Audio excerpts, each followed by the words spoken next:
Let's get real. Most people are too afraid to tell you to your face that they don't like you instead. They hide behind fake smiles, hollow compliments, and forced politeness. I've been there too, thinking someone was a friend, only to find out they were secretly hoping for my downfall. It's brutal, but here's the truth.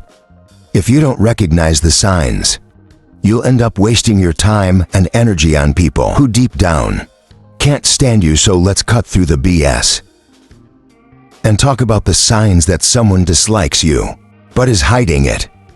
You might not like what you hear, but it's better to face the truth than live in denial. 1. They're always joking about your flaws. We all know that one person who loves to joke, especially when the joke is on you. They'll pick at your quirks, your mistakes, your little imperfections. And they do it with a smile, saying, "I'm just messing with you." It seems harmless at first, but let's not kid ourselves. These jokes are often more than just playful banter. They're calculated digs, cleverly disguised as humor, meant to chip away at your self-esteem bit by bit. I remember a time when I was close to someone who seemed to always have something to say about me. How I dressed, the way I spoke, even the projects I was working on. At first I laughed it off, thinking it was all in good fun. But as time went on, I noticed a pattern. The jokes were always aimed at my perceived weaknesses, never at my strengths. It wasn't long before I started second-guessing myself, wondering if maybe I was the problem, if maybe these flaws were as glaring as they made them out to be. Here's where the controversy kicks in. People who consistently joke about your flaws aren't doing it out of affection.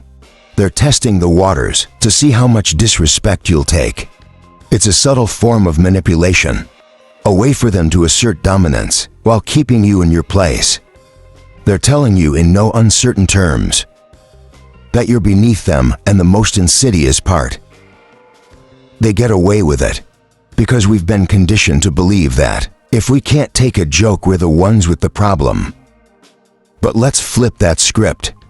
I'm here to tell you that there's nothing wrong with standing up for yourself when a joke crosses the line.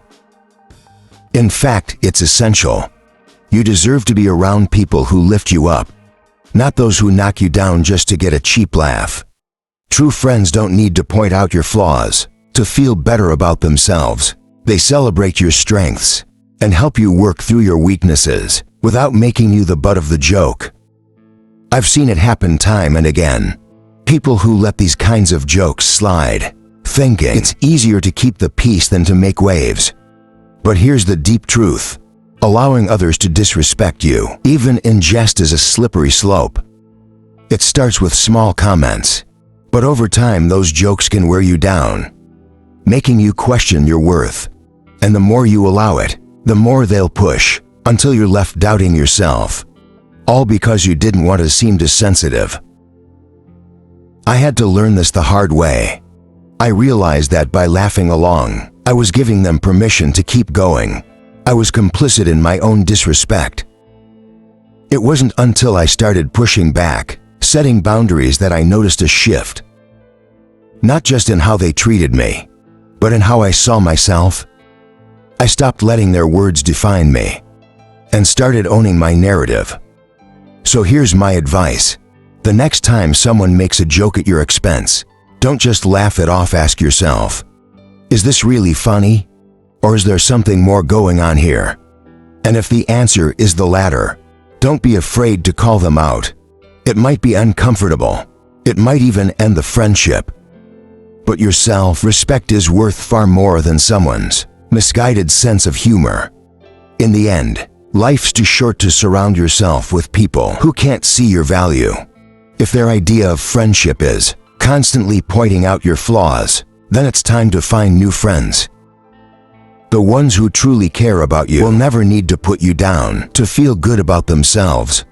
So stand tall, speak up, and don't let anyone reduce you to a punchline. Do they give compliments that sting like insults? We've all been there. Someone gives you a compliment, But instead of feeling good, you're left with a bitter aftertaste, like you've just been slapped with a velvet glove. It's the kind of compliment that makes you pause and think, wait, was that a compliment or an insult? And here's the harsh reality. Often it's a bit of both. These backhanded compliments are a subtle, almost sneaky way for people to undermine you, while pretending to be kind. I remember a time when I was working on a big project that I was incredibly proud of. After putting in countless hours of hard work, I finally shared it with a group of colleagues. One of them, someone I thought was a supporter, said with a smile, "Wow, this is actually pretty good for someone like you." I stood there stunned. On the surface, it seemed like a compliment, but those last few words, "for someone like you," hit me like a ton of bricks. What did that even mean? Was I not supposed to be capable of doing good work? And that's the controversy here. These so-called compliments are laced with a hidden agenda. They're not meant to uplift you. They're designed to keep you in your place. It's a power play, a way for the person giving the compliment to assert their superiority while making you doubt your own abilities. They're saying, "I see you trying, but you'll never be as good as me." It's toxic, but it's wrapped up in such a pretty package that you almost miss the poison inside. Let's be real, people who give backhanded compliments are often insecure themselves. They see your potential, your strengths, and it scares them so. They use these sly, little digs to keep you second-guessing yourself, to make sure you don't rise too high. It's like they're patting you on the back while holding you down with the other hand. And here's where it gets even more controversial. We've all done it at some point. Maybe not intentionally, but we've all let our insecurities slip out in the form of a compliment that's meant to remind someone else of their place. But here's the deep message. You don't have to accept this disguised hostility. You have the power to reject it, to see it for what it really is. A reflection of their own insecurities, not a measure of your worth. When someone says you're smarter than you look, or this is good considering you're new at this, you don't have to swallow it whole. Call it out for what it is, even if it makes things awkward. Because if you don't, you're allowing them to dictate how you see yourself, and that's a power you should never hand over to anyone. I've learned to recognize these compliments for what they are, a mirror reflecting someone else's insecurities, and when you see it that way, it loses its sting instead of internalizing it. You can almost laugh it off, because at the end of the day, their words say more about them than they ever will about you. So here's what I do now. When I receive a backhanded compliment, I don't let it slide. I'll respond with something like, "Thanks, but what do you mean by that?" It forces them to confront the insult hidden in their words, and more often than not, it puts them on the spot. They're suddenly aware that you're not playing their game, and it's amazing how quickly their tune changes. The takeaway: don't let anyone's veiled negativity define you. Whether it's a well-meaning friend, a jealous colleague, or even a family member, remember this: your worth isn't up for debate. Compliments should lift you up, not tear you down. If someone's words leave you questioning yourself, it's time to question their intentions instead. Life is too short to waste on people who can't genuinely celebrate your successes. Surround yourself with those who see your value and aren't afraid to let you know it, without any strings attached. 3. They subtly exclude you from plans. It's the little things that sting the most, like realizing that your so-called friends accidentally forgot to invite you to that dinner, that party, or that weekend getaway.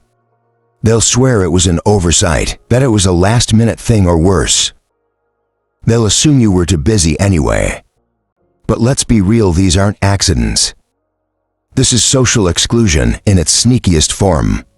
And it's a clear sign that you're not as valued as you think. I've been on the receiving end of this too many times. I remember checking my phone one weekend and seeing pictures of a group of friends having a great time at an event I would have loved to attend. The kicker: not a single person mentioned it to me beforehand. When I casually brought it up later, they were full of excuses. "Oh, we thought you were busy," or "It was such a last-minute plan."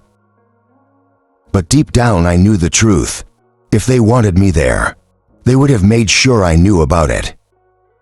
And here's where the controversy comes in. This kind of exclusion isn't just thoughtlessness. It's deliberate. It's a way of sending a message without saying a word. They don't want you there, but they don't have the guts to tell you to your face. Instead, they hope you'll just fade out of the group quietly, without causing a scene. It's passive-aggressive and it's cowardly. But it's also incredibly common. People don't talk about this much because it's easier to pretend it's not happening. It's easier to swallow the excuses, to convince yourself that it really was just a mistake, rather than face the painful truth that you're being pushed out. But here's the thing: if you keep accepting those excuses, you're giving them permission to keep excluding you. You're letting them decide your place in their lives, rather than taking control of your own narrative. I had to learn this the hard way. For a while I kept quiet, letting those accidental exclusions slide, hoping that maybe next time I'd be included.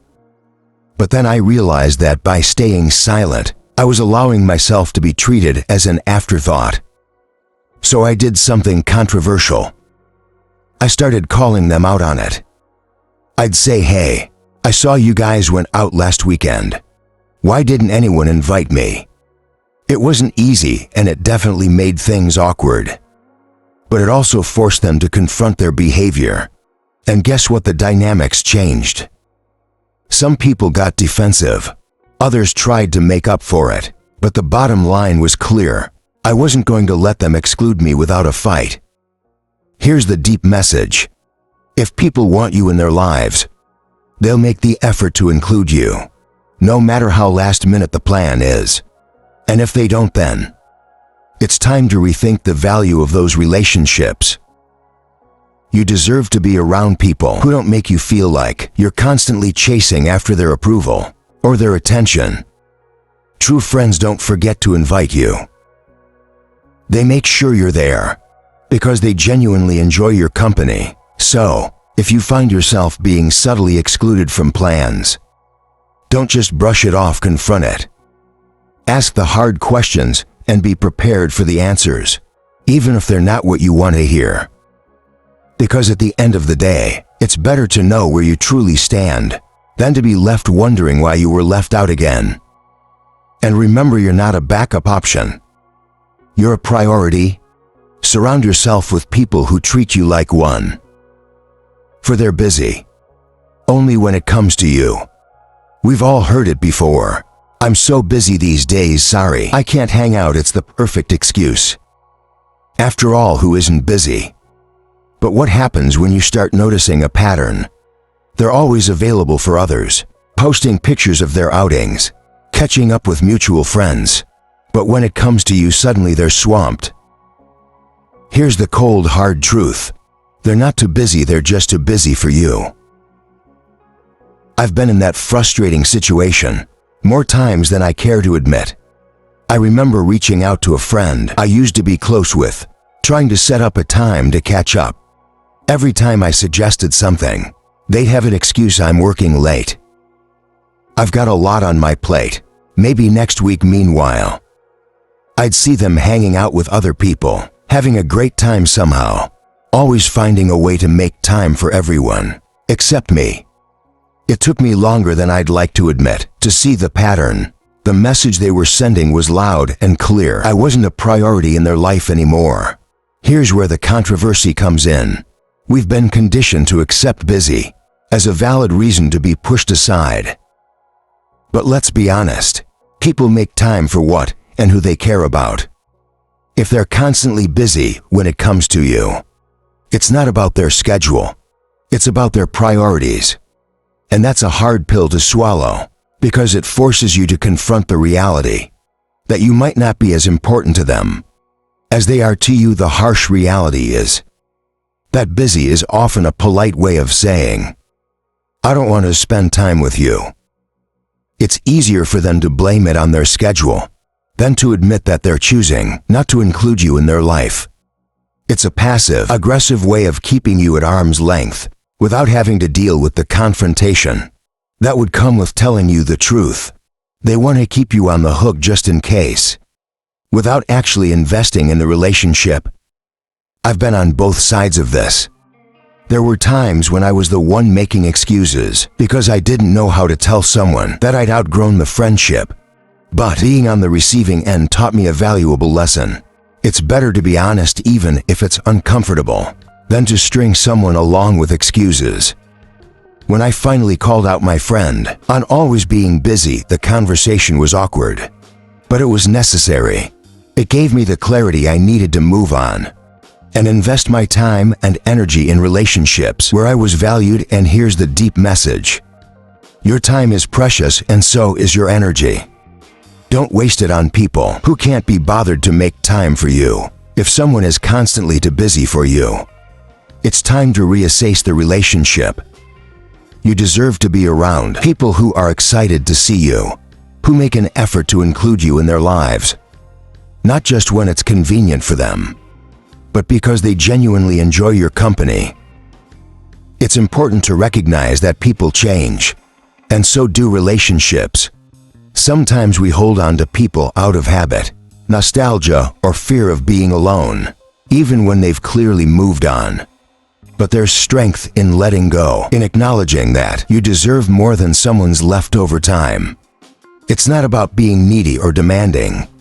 It's about valuing yourself enough to walk away from those who don't value you. 5. They avoid physical contact like the plague. Let's talk about the elephant in the room. Physical contact, or rather the lack of it. We're not just talking about romantic relationships. Here, physical contact is a basic human interaction, a way of connecting and building trust. So what does it mean when someone goes out of their way to avoid even the most casual touch? The answer isn't pretty. They're sending a clear signal that they're uncomfortable around you and it's time to pay attention. I once had a colleague who seemed to recoil every time I reached out for a handshake or a friendly pat on the back. At first I thought I was imagining things, but then I noticed it wasn't just me. They were warm and tactile with everyone else. But when it came to me, it was like I had the plague. It wasn't long before I realized that their avoidance of physical contact was more than just a quirk. It was a deliberate effort to keep me at a distance. Here's the controversial part. Physical contact is a natural part of human interaction, and when someone consistently avoids it, they're communicating a lack of comfort or connection. Sure, some people just aren't touchy-feely, and that's okay, but when it's selective, when they're fine hugging others but stiffen up around you, it's a red flag that something's off. They might not dislike you enough to say it outright, but their body language is doing all the talking. And let's be honest, we've all been there on both sides of the equation. Maybe you've avoided a handshake or leaned back when someone got too close because you just weren't feeling the vibe. Or maybe you've been on the receiving end, wondering why someone always seems to flinch when you're around. It's uncomfortable, it's awkward, and it's often a sign that the relationship isn't as strong as you'd like to think. But here's the deeper truth. Physical contact is a fundamental part of human connection. It's how we show trust, warmth, and empathy. When someone avoids it with you, they're not just avoiding touch, they're avoiding closeness, intimacy, and vulnerability. They're keeping you at arm's length, literally and figuratively, and that's a clear indication that there's an underlying issue in the relationship. I've learned to pay attention to these cues, even when it's hard to admit what they mean. There was a time when I ignored the signs, convincing myself that someone's reluctance to get close was just a personality trait. But the more I reflected on it, the more I realized that it was about me and our relationship. When I finally confronted the situation, it led to some tough conversations and in some cases, the end of the relationship, but it also freed me from the frustration of wondering why things felt off. So here's the deep message. Don't ignore the signs. When someone avoids physical contact with you, it's more than just a preference.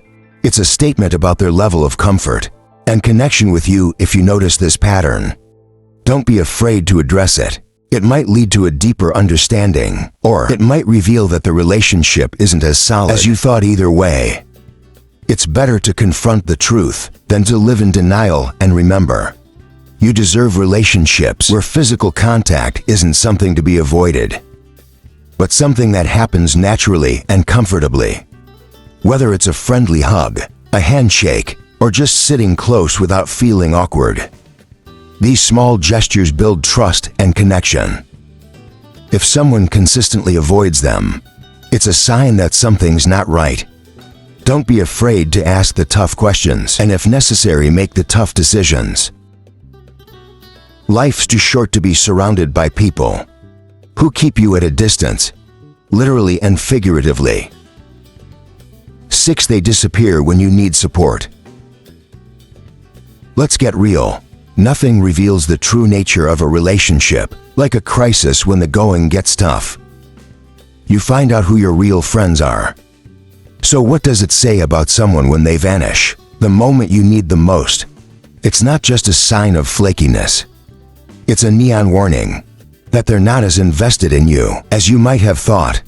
And let's face it, when someone pulls a disappearing act during your darkest hours, it's not just hurtful, it's a betrayal. I learned this the hard way during a particularly rough patch in my life. I was dealing with a major personal issue, something that really shook me to my core. Naturally, I turned to the people I considered close friends, expecting some level of support, even if it was just a text or a quick call. But guess what? Crickets. The people I thought would be there for me suddenly had every excuse in the book. I'm so swamped at work, sorry. I'm just really busy right now. I'll check in with you later. Spoiler alert, they never did. Here's where it gets controversial. People love to talk about how they'll always be there for you. But when push comes to shove, many of them are only around for the good times. They'll party with you, laugh with you, and enjoy the high points of your life. But the minute things get real, they're nowhere to be found. It's easier for them to ghost you than to deal with your pain or discomfort. They don't want to be dragged into your problems, because deep down, they don't care enough to be there when it counts. And let's be brutally honest. True support isn't about convenience. It's about being there when it's hard, when it's uncomfortable, and when it's the last thing you wanted to do. The people who disappear when you need them most aren't just being inconsiderate. They're showing you exactly where you stand in their life. They're saying without words, your problems aren't worth my time. I remember feeling absolutely gutted when I realized that the people I'd been there for in the past, during their breakups, their family dramas, their career setbacks, couldn't be bothered to return the favor. It was a wake-up call, and not a pleasant one. But it was also a lesson I needed to learn. Not everyone who smiles in your face is truly in your corner. Here's the deep message. Support is the foundation of any meaningful relationship. It's easy to be around when everything's going well, but the real test of a relationship is how people respond when things fall apart. If someone disappears the moment you need them, they're not just failing you, they're showing you that they were never really there in the first place. But don't let their absence make you bitter. Let it make you better. Use it as a filter to sift out the people who don't deserve a place in your life. The ones who stick around, who check in, who show up even when it's inconvenient. Those are the people who truly matter. And those are the relationships you should nurture and cherish in the end. Life is too short to invest in fair weather friends. Surround yourself with people who will stand by you in the storm, not just bask in the sunshine. Because when you find those rare individuals who stick around when the chips are down, you found something worth holding on to. And as for those who disappear, let them go. They've already shown you their true colors. 7. They gossip about you behind your back. Gossip, it's the social poison that spreads faster than wildfire and can burn down relationships in an instant. The thing about gossip is that it's never as innocent as people make it out to be. When someone you consider a friend talks behind your back, they're not just sharing a harmless story. They're actively sabotaging your trust, your reputation, and your relationship. And let's be real, when they gossip about you, it's a clear sign that they don't respect you, no matter how friendly they act to your face. I've been the subject of gossip before, and let me tell you, it's one of the most gut-wrenching experiences. There was a time when I confided in someone I thought was a close friend about a personal issue. I needed to vent, to unload some of the weight I was carrying, and I trusted this person to keep it between us. But within days, details of that conversation started circulating. Twisted and exaggerated, it was like a game of telephone. Except the message wasn't just getting lost, it was being weaponized against me. The person I trusted had turned my vulnerability into entertainment. For others, here's the controversial truth. People who gossip about you aren't just venting or sharing concerns. They're playing a power game. Gossip is a way for them to elevate themselves while putting you down, all without having to confront you directly. It's cowardly, it's manipulative, and it's toxic. They're not just damaging your reputation, they're damaging the very foundation of trust that any real relationship is built on. And let's get one thing straight. People who gossip about others to you will gossip about you to others. It's a pattern, not a one-time thing. I've seen it happen too many times to count. Someone who loves to spill the tea on everyone else suddenly goes quiet when they're around you. Guess what? They're probably spilling your tea when you're not around. It's a betrayal of the worst kind, because it's done in the shadows, without giving you a chance to defend yourself, or even know what's being said. Now here's where it gets really personal. I remember confronting the friend who gossiped about me, expecting some sort of apology, or at least an explanation. Instead, they acted like it was no big deal, brushing it off as just a bit of harmless talk. But here's the thing, gossip is never harmless. It's a betrayal, plain and simple. And it says far more about the person spreading it than it does about the person it's about.